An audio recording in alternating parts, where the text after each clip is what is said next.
All right, Janice, do we have a quorum? Yes, sir. Okay, so let's go ahead and get started. David Marquez is trying to get on. Either way, he can hear us and he can talk to us. He just may not be able to see him. Okay, good morning, everyone, and thank you for participating in our virtual meeting for the Riverside County Habitat Conservation Agency Board of Directors. We will do our best to facilitate a smooth meeting with public participation. We ask that everyone be patient as we navigate through this together. Item 1 is going to be our call to order, and at this time I would like to call the meeting to order. And before we begin, I want to review some guidelines and general instructions for the meeting. Please be sure to silence all other communications such as your cell or desk phone. When you have more than one device open, that's where all the feedback starts coming in and makes it very difficult for people to hear each other. During the meeting, all participants except for the presenter and myself will be placed on mute. Decorum for guest speakers or public comments, please adhere to the speaker time limit. Disorderly, unruly, or aggressive behavior that infringes upon the rights of others or disrupts the good working order of the meeting is also prohibited. After each agenda item, I will ask for public comment, then board member comments. That being said, we're going to move on. Item number 2 is roll call. At this time, staff will now unmute all participants, so please be aware of any background noise that might interfere. Once your jurisdiction has been called, feel free to mute yourself. Janice, can you go ahead, please call a verbal roll call? Certainly. Susie, did you want to unmute everybody for me, please? Steve Corona. Present. City of Hemet. Here. City of Lake Elsinore. City of Menifee.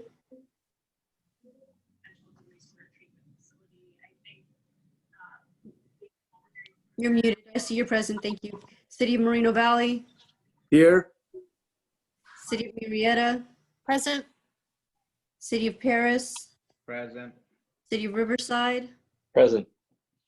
City of Temecula. Here. City of Wildemar. Here. County of Riverside. Here. That concludes roll call, and we do have quorum.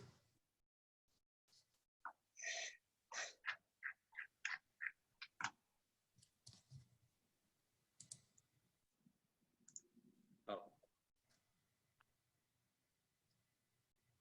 You're good, sir. okay, item 3 is public comments. Do we have any requests to speak? I have no requests. Very good. Item number 4 is the consent calendar. In the spirit of time, the meeting minutes from February 20th are being included with the consent calendar. All items listed under the consent calendar are considered to be routine and may be enacted in one motion. Anybody on the board have any comments or any items they would like to pull on the consent calendar?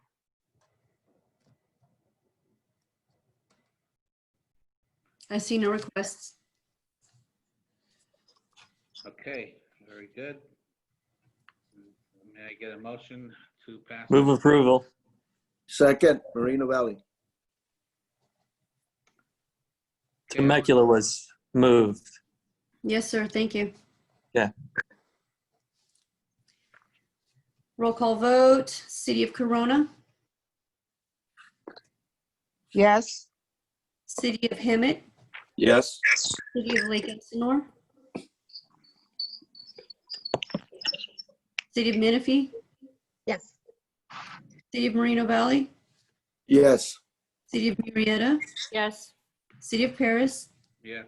City of Riverside. Yes. City of Temecula. Yes. City of Wildemar. Yes. And County of Riverside. Yes. And that passes unanimously. Okay, thank you.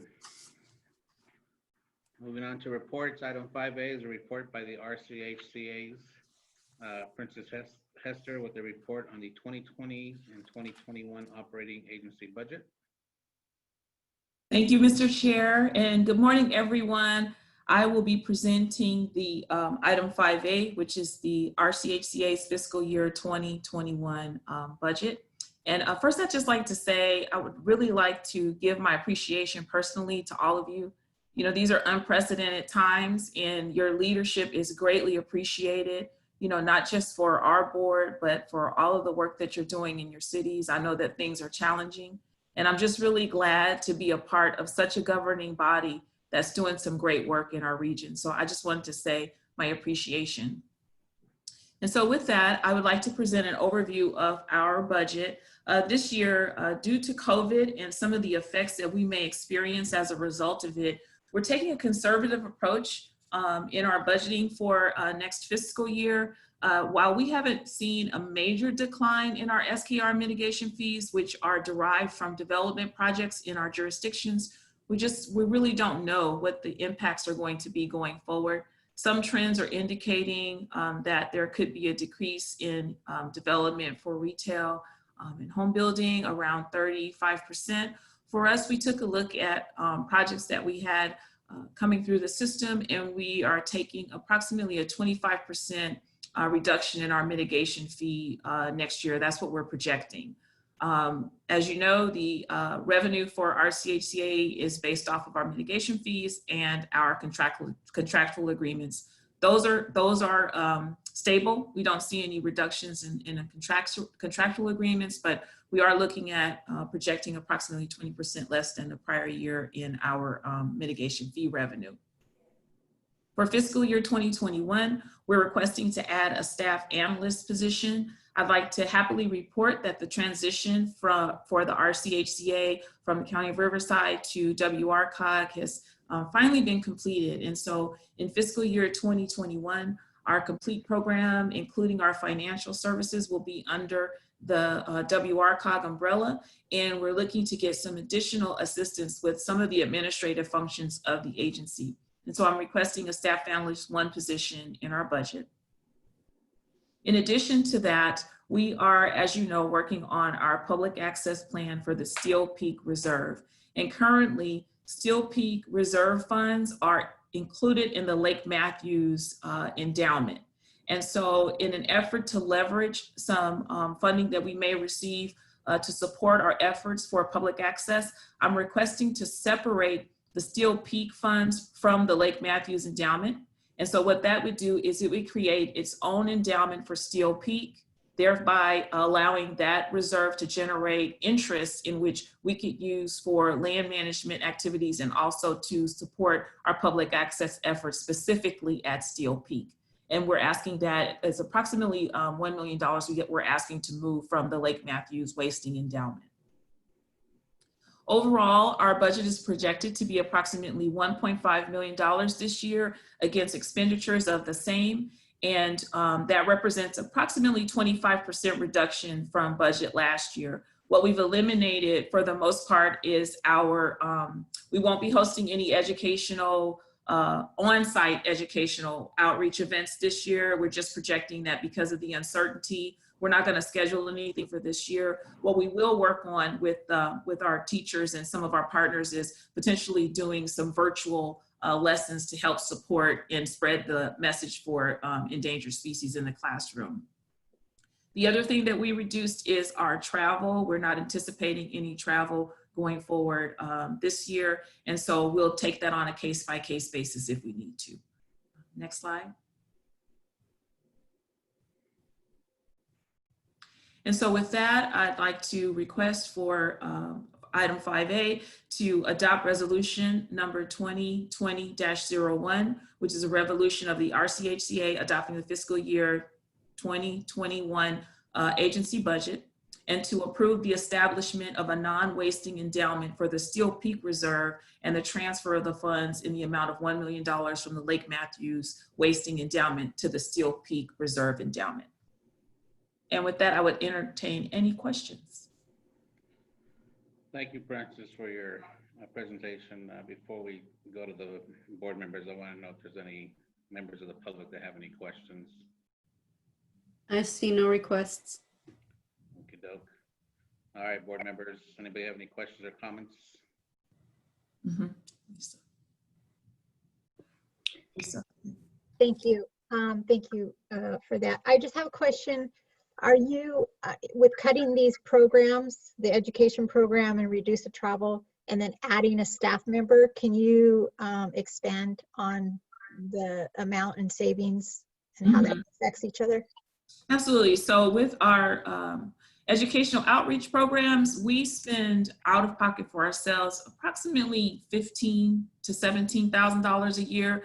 What we pay for those programs are the transportation and some incidentals, and then infrastructure support, at the reserves. So that impact we've reduced.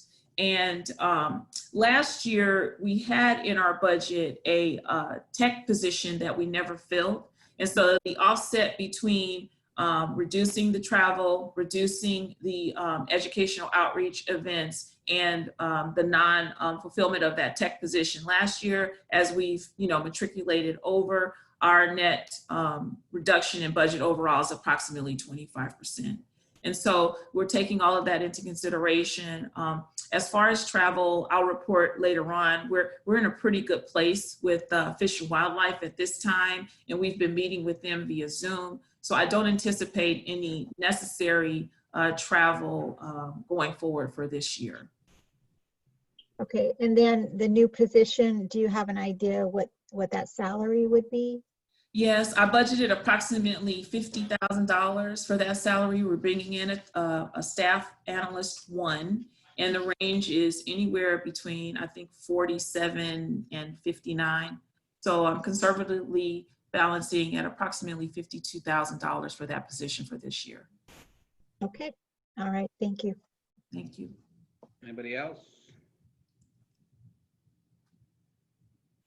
Okay, thank you again, Princess, for that report. If I can get a motion to approve. Motion to approve. Motion. Second by Hammett. Roll call vote, please. City of Corona.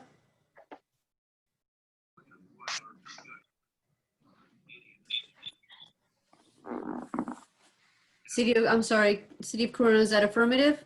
Yes. Thank Can you. you hear me? Okay. I can now, yes. City Okay, of thank Hemet. you. City of Hemet. Yes.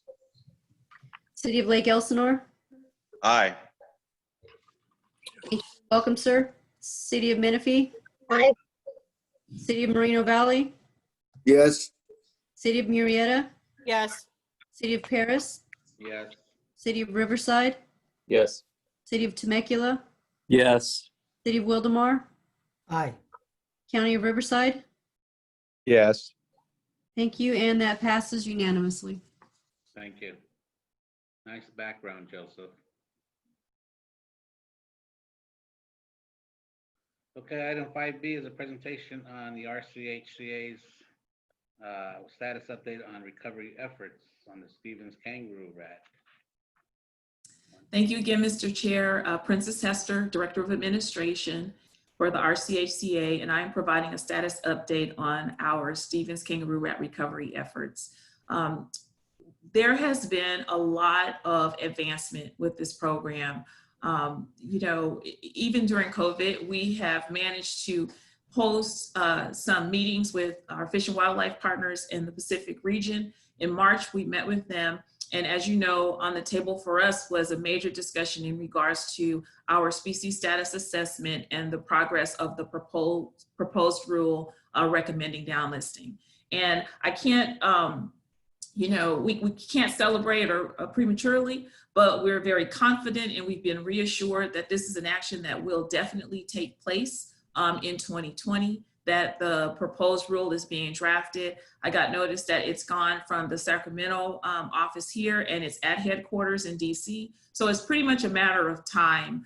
They were hoping to get this done for us in May, but with some of the delays, as far as the pandemic situation that we're faced with right now, it did delay our project a little bit. So I'm hoping to come back in September with some form of celebration and acknowledgement that this monumental achievement has occurred. So I'm really excited about that. Ooh, congratulations. Yay! Yay. Yay!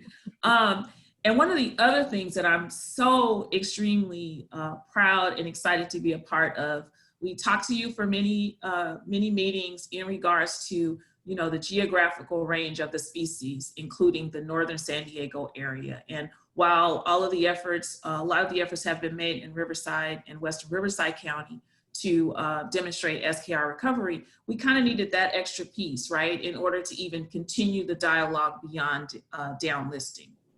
And I'm really happy and excited to report we did receive a grant from BLM. That was the $600,000 that we reported to you a couple of meetings ago. With that money, what we've been able to do is we're going to use some of that funding to support the establishment of a range-wide management and monitoring protocol for SKR. And I really want to put this into perspective so you get a good understanding of what this means. So any agency, there's several agencies that monitor for SKR throughout its geographical range. Every one of those agencies particularly will have a different habitat conservation plan. They'll have a different protocol or methodology. What this program will do is it is going to create a cohesive management and monitoring plan. That means that wherever you monitor for SKR throughout its geographical range, you're going to be using the same methodology, which would then be a basis for supporting potential downlisting of the species.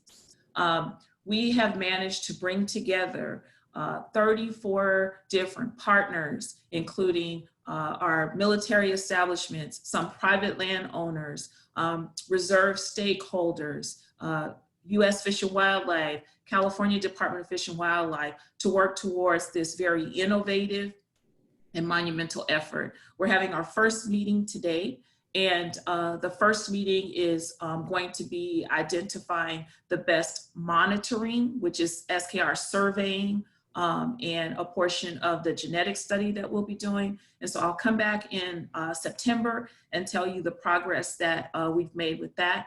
Next week, we'll be hosting the first management meeting. What we had to do is break them down into subgroups, because if you could imagine, having 34 folks in the room talking about different components of this monumental process, we had to break it down so that would be things that we could achieve and that we can meet milestones as we go along in order to accomplish this great goal. And so I'm just really excited about it. It's something that I haven't witnessed. And it was one of those things, it's almost like that piece of the puzzle that we were missing. And at a time we didn't know how we were going to bring that part of it together. And I'm proud to say that now that has been done. So that's a great win.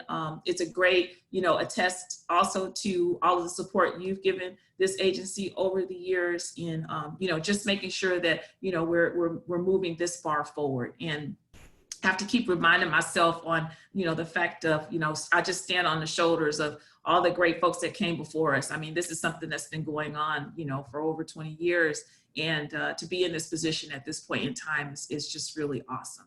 So I'm happy to report that. And May 15th commemorated the anniversary of Endangered Species Day. We didn't have kiddos out this year, but staff got together and we did some things to commemorate the event. And so I'm hoping that you guys were able to do some things as well. And next slide. And with that, that is a receive and file, and I entertain any questions that you may have for me at this time. Very good, thank you, Princess. Before I go to board, any members of the public have any requests? Comments? I see no requests from the public. Thank you. Board members, any comments? Yes, Mayor Vargas, this is Christy White. Go ahead, Christy.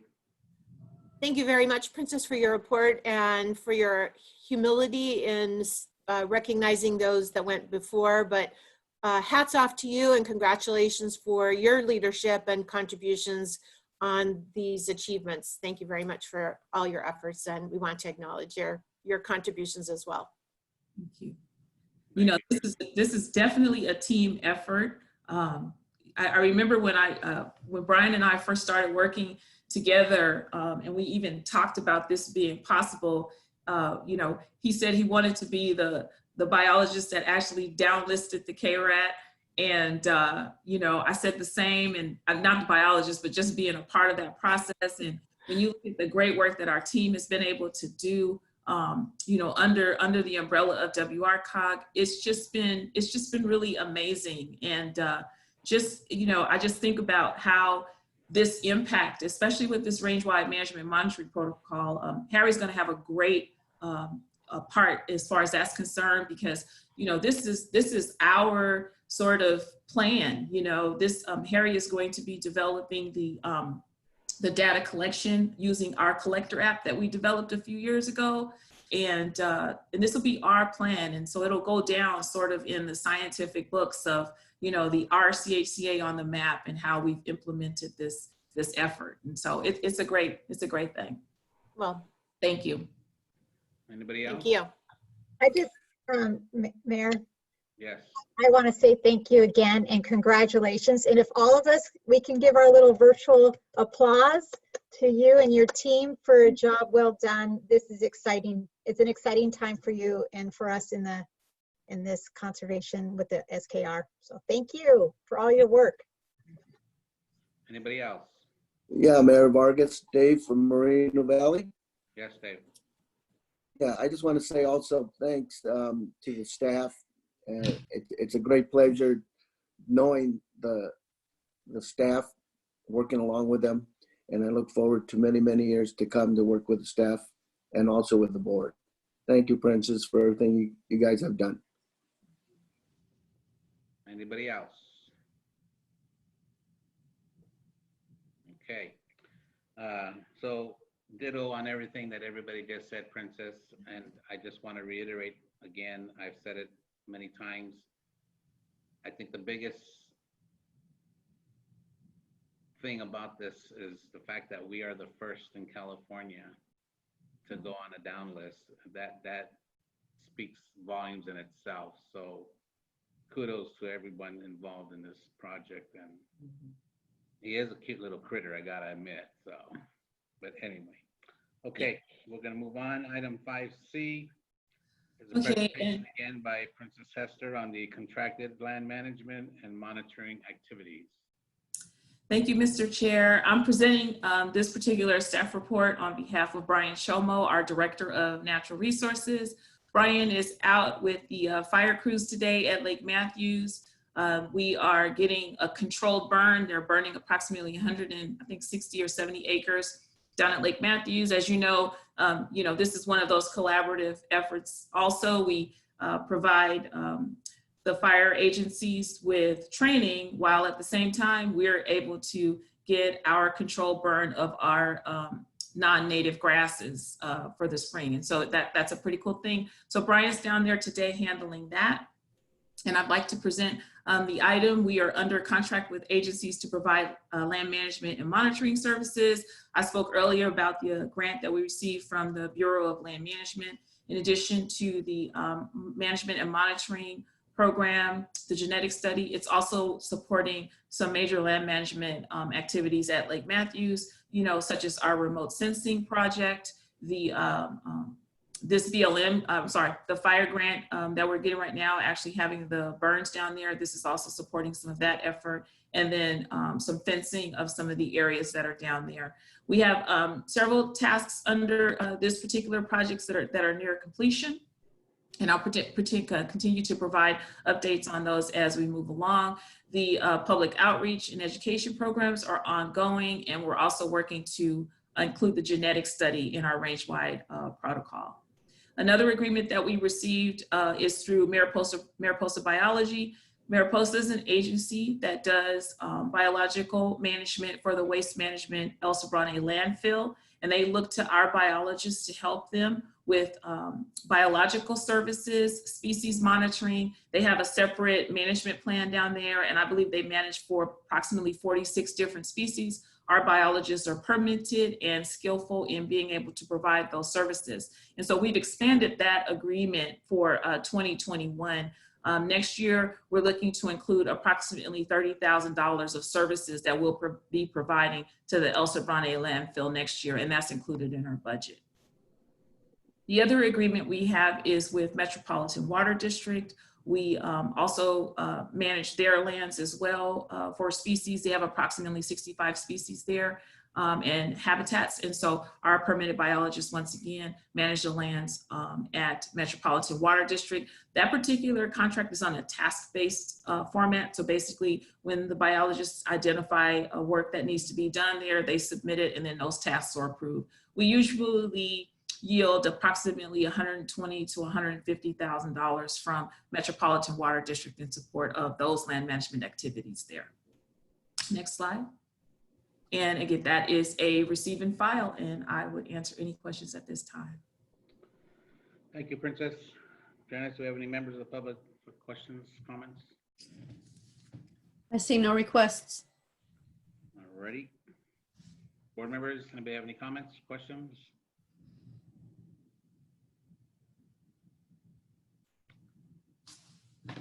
Hear anybody or see anybody?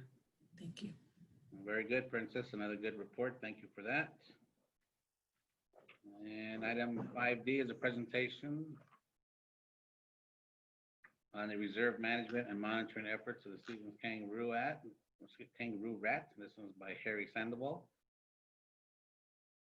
Thank you, Chairman Vargas. Just wanted to give a quick update on what's been going on at the Lake Matthews Reserve regarding management and monitoring over the last reporting period here. We've utilized 2,000 sheep to graze approximately 1,200 acres of kangaroo rat habitat. The sheep are really helpful. The kangaroo rat actually likes a mixture of about 50% grass and about 50% bare dirt. We bring in the sheep and we move them around as if they're natural grazers before man arrived in the area. So we could get that perfect mix of grass and dirt or bare ground like the kangaroo rats like. So the sheep are really helpful, doesn't cost us anything. They get food and we get good kangaroo rat habitat out of the deal there. The second thing we did is we've had a 125-acre controlled or prescribed burn at Lake Matthews as well.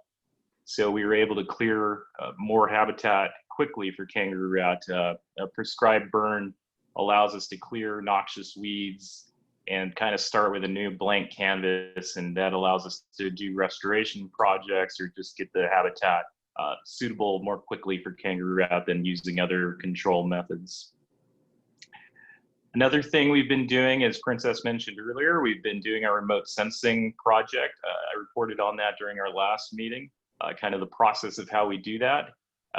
This season was busy for us in that regard, that we were able to survey a couple thousand acres of using our new technology with our aerial drone. And we were able to track new species. Before we were concentrating on a single species of stinknet. Now we were able to track more species. This year in particular, we concentrated on mustards, which are also a great threat to the Stevens kangaroo rat habitat in our area. Next slide, please. So once we went ahead and did all our aerial surveys and identified our problem areas, our staff, mostly our open space habitat technicians, have gone out and either applied herbicide or done mechanical control treatments, such as pulling or weed whipping, doing whatever we can to reduce the load of noxious weeds and trying to keep the balance there for the kangaroo rat habitat, and also to have enough material for the kangaroo rats to forage on. One thing that was different that we did this year is we assisted the U.S. Geological Survey, the USGS, with a Western Spadefoot toad survey. And the Western Spadefoot toad is a small toad that is a species of special concern in the state of California. And we were kind of proud of the fact that the RCHCA lands had the greatest number of occupied pools in the USGS survey. And that's kind of nice for us because we of course manage strictly for the SKR, but we also take a holistic approach to land management. And when we find that our pools have great numbers of these species of special concerns, that means that our holistic management practices are actually benefiting a lot of other species and not just the kangaroo rat. So we have a really healthy environment going on at the Lake Matthews Reserve currently. In tying back to the SKR recovery effort, we began coordinating access agreements for our biologists to get into different areas to start conducting genetic surveys. The genetic surveys are going to allow us to see what populations are related in the kangaroo rat itself, see if there's any distinct populations, and that'll all work into the determinations on downlisting or recovery of the kangaroo rat. Next slide, please. So as we speak right now, there is currently a controlled burn that Princess mentioned earlier. There's a prescribed burn going on at Lake Matthews. Like she said, this is a great opportunity for us because not only does it help us manage the SKR habitat, control weeds, get our grass levels to where we need them to be, but it's also a great opportunity for the fire agencies that are participating in this activity to get some training in. The burns at Lake Matthews are typically the largest training real fire exercises that the local agencies have before going into the wildland fighting season that's coming up shortly, or that we're already in at this point. So that was a good thing for all the agencies involved. And this morning, I'm happy to say that we have 2 new firefighters out there on the line working the fire today.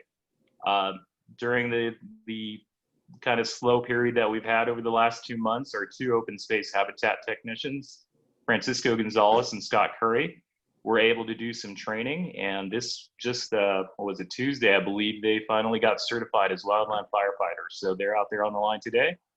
And we're really proud of them that they were able to complete the training and are real firefighters at this point. So really helps us out a lot.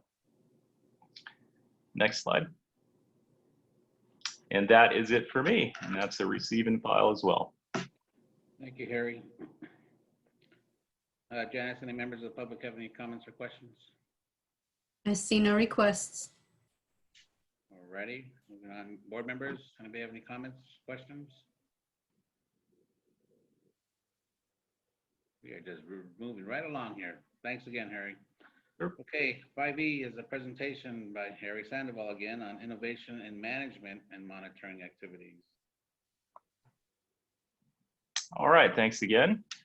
So just a quick update on some of actually this one is more on how our innovation and our management skills are being utilized elsewhere. So we're really proud this time to report that the University of California, Riverside, their natural resource management staff is now utilizing the system that we have developed, our geographic information system and our data collection systems enabled with, they're using that to manage their natural reserves now. So they have their own reserves that they manage, not only for SKR, but other species. But now they're utilizing our system, and we're kind of proud of that because we're usually the ones that go out to UCR and ask for assistance or their cooperation with something. And this time the tables kind of turned and they came to us or wanting some help with their natural resource tracking. So we were able to provide access to them and design some new systems specifically for their needs. And we're really proud that our system is so flexible and so powerful that it can be utilized by various agencies for various different resource tracking needs. The other thing, as Princess mentioned earlier, the same kind of system here that we're working on. This is regarding SKR recovery.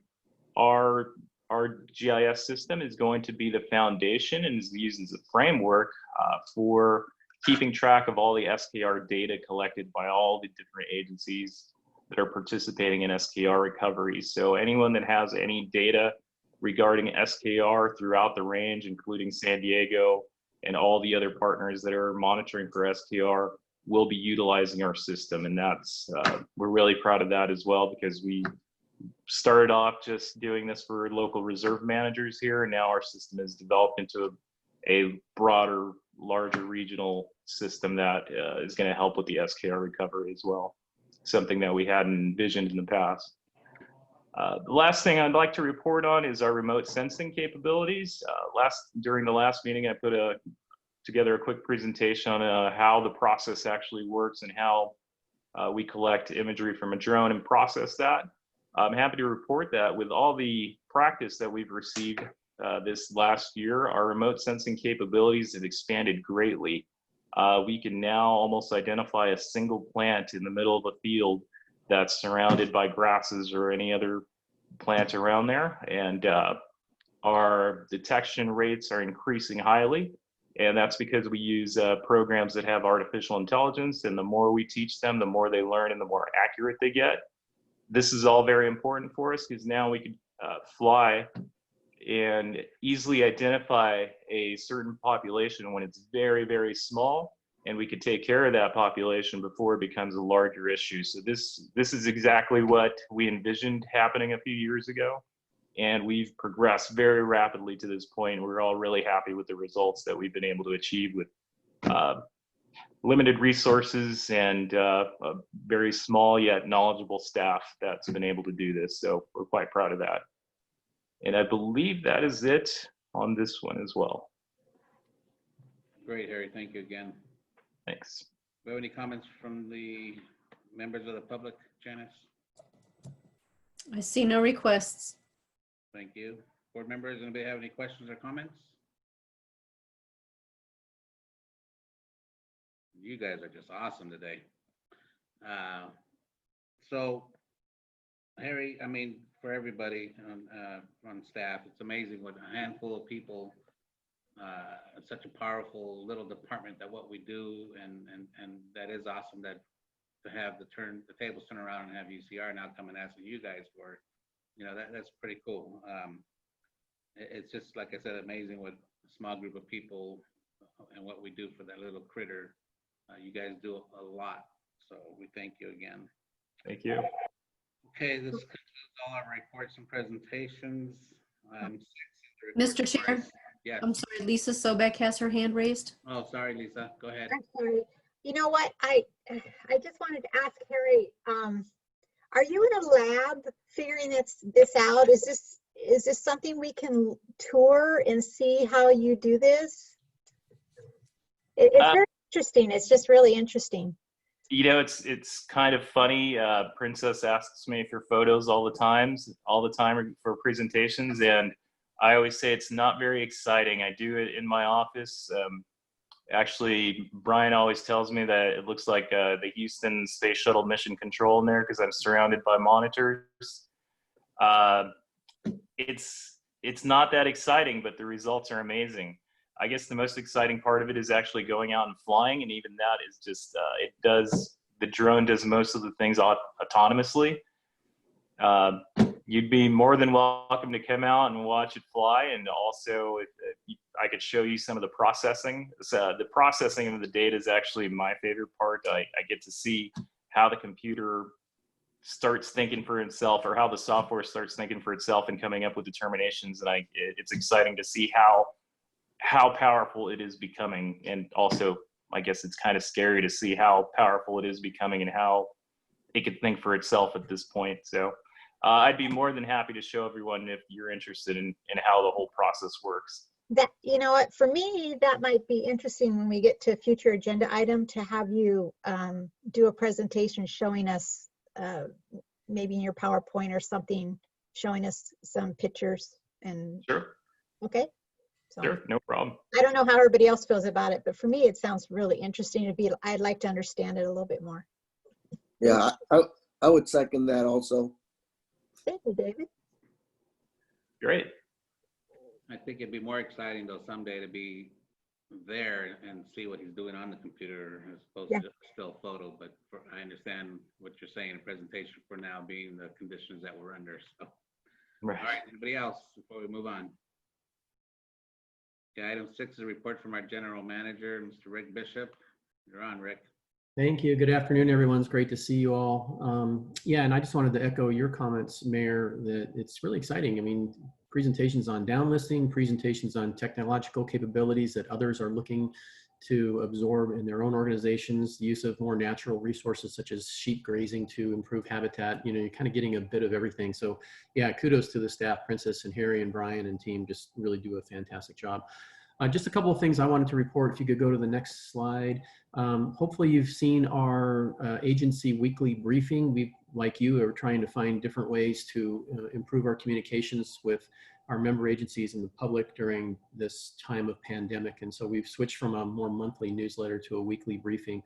In many cases, we feature some of the programs that RCHCA is undertaking as well. You may have seen those. But also wanted to mention to you, if your jurisdiction has any programs or good news that's happening in your community that you want us to feature in our briefing, please let us know. There's an email contact for Rachel Singer. You see there at the bottom of the slide, and we would be happy to feature that in future iterations. We get these out every Wednesday at about 9 o'clock. Next slide. Also wanted to mention, like you're probably thinking about additional ways to communicate, as we always are. We have commenced a Future Forward webinar series, which really focuses on helping member jurisdictions think about how to innovate during times of disruption, such as what we're experiencing right now. Our first broadcast was April 30th. I think we had more than 100 folks participating. We were taking a look at the fiscal impacts of COVID-19 on Western County jurisdictions. And then subsequent to that presentation, we did mail a copy of the PowerPoint to each of our member jurisdictions. We also presented that information to our city managers this morning at the city managers meeting. Our next meeting for you to hopefully sign up and participate in is Thursday, May 28th, a week from today. We're going to have Ashley Laboisier, who is the Executive Director of the Davenport School of Public Engagement at Pepperdine University, speak with us. And she's going to present to us how local jurisdictions can develop and implement sound and solid public engagement tools and strategies during these times. So I think one of the things that we all lack, although we're trying our best to focus and have our Zoom meetings, is the public engagement factor is largely missing from the daily communications we have with jurisdictions. So hopefully Ashley will be able to help us pursue that. And that concludes my report. Thank you, Mr. Chair. Thank you, Rick. Appreciate it. Item 7 is items for future agenda. Aside from Vice Chair Silver's request on Harry's presentation, anybody else have anything else for future agenda items? All right, very good. Item 8 is general announcements. Anybody have any general announcements? Yes, Mayor. Moreno Valley. Go ahead. I want to let everybody know that we do have a new city manager, Mike Lee. City Council approved of his position as a full-time city manager, effective immediately. So Mike Lee transferred from the economic department to our city manager. That's all I have. Thank you, Mayor. Thank you, Dave. Anybody else? Do you need to call on me? I'm sorry. No, go ahead. Okay, so it's Councilwoman Sobek. I just would like to let everyone know that and invite you. We have a huge undertaking starting July 1st in the city of Menifee. We will go live with our Menifee Police Department. And so if you're interested, I'd be happy to share that invitation when we do that. Because of the social distancing and what's going on right now, they're not going to have the thousands of people, but they will have a smaller ceremony, and then they have some other things in the plan for the residents. But we will go live with Menifee's Police Department July 1st, 2020. Great. Please send me an invite. Okay. Anybody else? Mayor Vargas, Yes. Christy White from City of Murrieta. City, just to tag on and elaborate a little bit on the City of Murrieta, City of Menifee's great achievement with their police department is the City of Murrieta will be handling dispatch responsibilities and have incorporated that into joint agreement with the City of Menifee. So just always like to give a shout out to our partners and the City of Murrieta in a rather unique venture, and to acknowledge all of the work of the city manager and staff in putting that deal together with the City of Murrieta. We look forward to working with you. Yeah. It's great. What a great collaboration. That's team effort right there. Anybody else?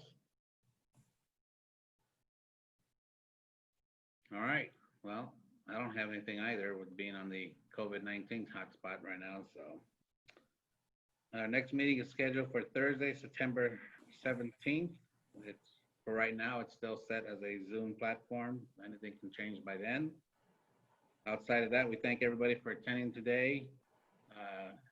My slogan, stay safe, stay well, stay healthy, and hope to see everybody soon. Have a good day. Take Same care. here, Mike. Take Take care, care, everybody. Everybody else, take care. Yeah. Thank you all.